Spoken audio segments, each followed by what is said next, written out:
So, you want to be fluent in English, but how do you actually get there?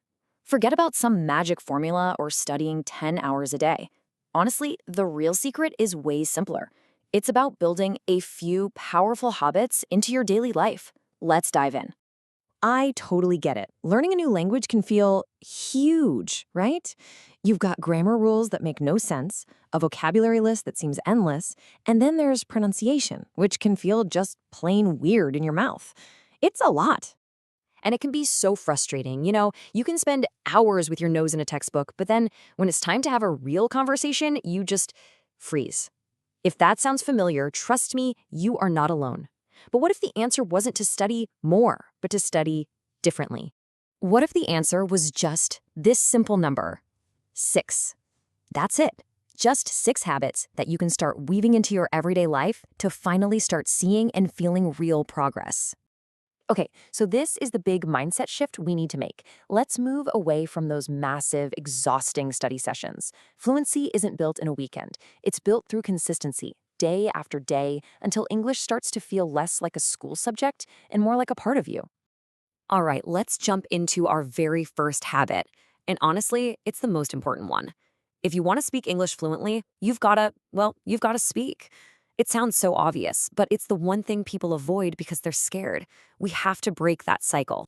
You're just not going to get comfortable speaking if you don't actually do it. It's all about building that muscle memory. Talk to yourself while you're doing chores. Seriously, as you're making coffee, just describe what you're doing. Okay, I'm pouring the water. Now I'm getting the coffee. It connects the words directly to the actions in your brain. And once you get more comfortable just making the sounds, we can add a new layer to this. It's not just about what you're saying, but how you're saying it. This is where you really start paying attention to your own mouth. Check this out. A tiny little change in your mouth shape can completely change a word's meaning. Take these two, ship and sheep. For ship, it's a short sound, your mouth is pretty relaxed, ship. But for sheep, that vowel is long and you have to stretch your mouth out, kind of like you're smiling, sheep. Seriously, try it in a mirror right now. Seeing that physical change is how you master those tricky sounds. Okay, next up, let's make English completely unavoidable in the best way possible.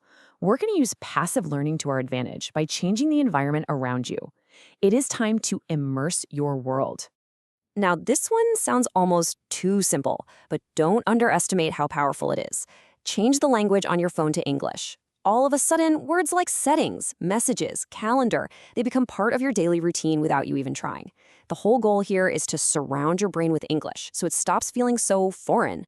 So, we've talked about speaking and listening. Now, let's connect those two skills by adding writing into the mix.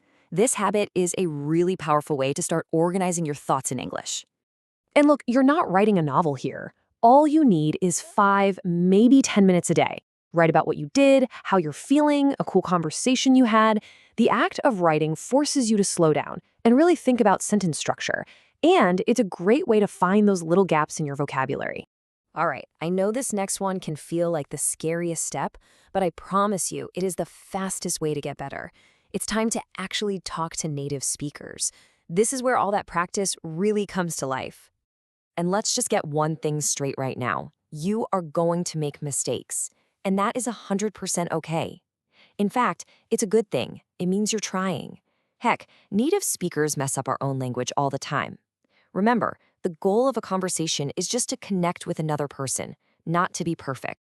So you're probably thinking, okay, great, but where do I find these people? Well, language exchange apps are literally built for this. Or here's a creative idea. Hop on Facebook and look for groups of expats in your city. You might find a hiking club or a board game night, a perfect, low-pressure way to practice. So, we've walked through speaking, listening, writing, and connecting. That's a lot. But wait, the title of this explainer promised 6 habits. So, what's the 6th one? Well, this last one is the one that makes all the others actually work.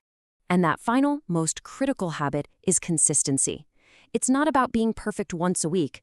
It's about being imperfect every single day. Think of it like going to the gym for your brain. You don't get strong by lifting a super heavy weight once a month. You get strong by lifting a little bit every day. And please remember, you do not have to do all of these things perfectly starting tomorrow. That's just a recipe for burnout. Just pick one. Pick 1 or 2 and commit to them for a week. Start small, but be consistent. That's it. And I promise you, in a few months, you'll look back and be amazed at how far you've come. So, the only question left is, which one are you going to start with? Right now, today. This is your chance to stop just studying English and start living it. Your fluency journey begins right now with one small choice.